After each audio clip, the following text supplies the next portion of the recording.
Businesses in Barbados are being told they have no reason to fear the Labour Department. In fact, Managing Director of BRC West Indies Limited, Peter Collette, says the officers there provide a lot of guidance on employment matters, especially those around the safety and health at work legislation.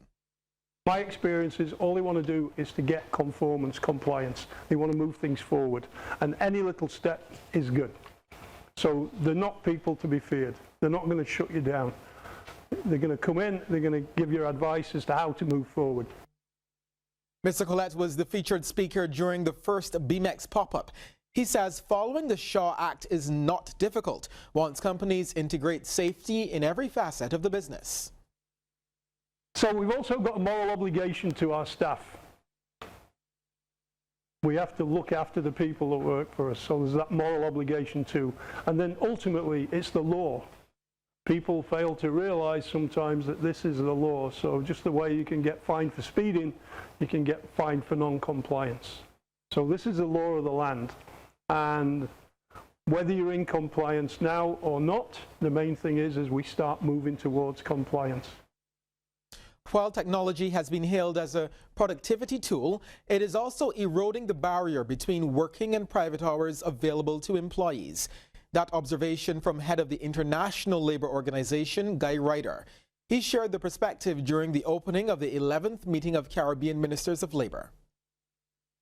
The fourth industrial revolution, with the internet enabling people to work anywhere at any time, actually makes the notion of working time and private time a much more blurred distinction than it used to be.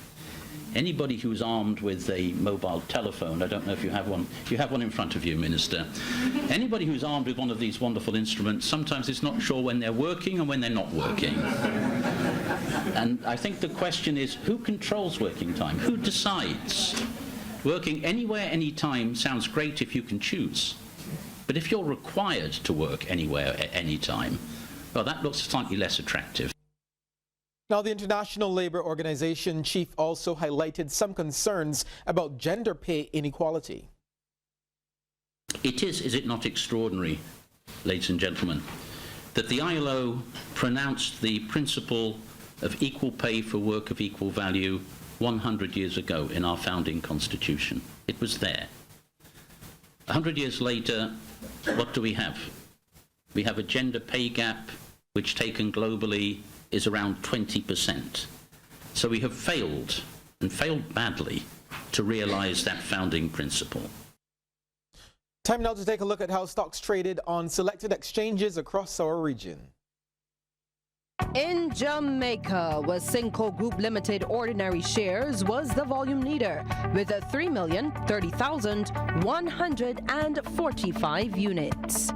In Trinidad and Tobago, Scotiabank Trinidad and Tobago Limited was the volume leader with 43,773 shares changing hands, all for a value of $2,738,650.43. And here in Barbados, Goddard Enterprises Limited was the sole security trading 2,548 shares at $3.25 each. WhatsApp says it has alerted the U.S. Justice Department and its customers about a vulnerability in its messaging service that has allowed phones to be infected with sophisticated spyware. The company, owned by Facebook, says it has fixed the issue and is investigating those responsible. Nearly 1.5 billion people worldwide use WhatsApp, and a few dozen of them at least appear to have been hacked by a military-grade surveillance software, prompting the company to encourage its users to upgrade their phones.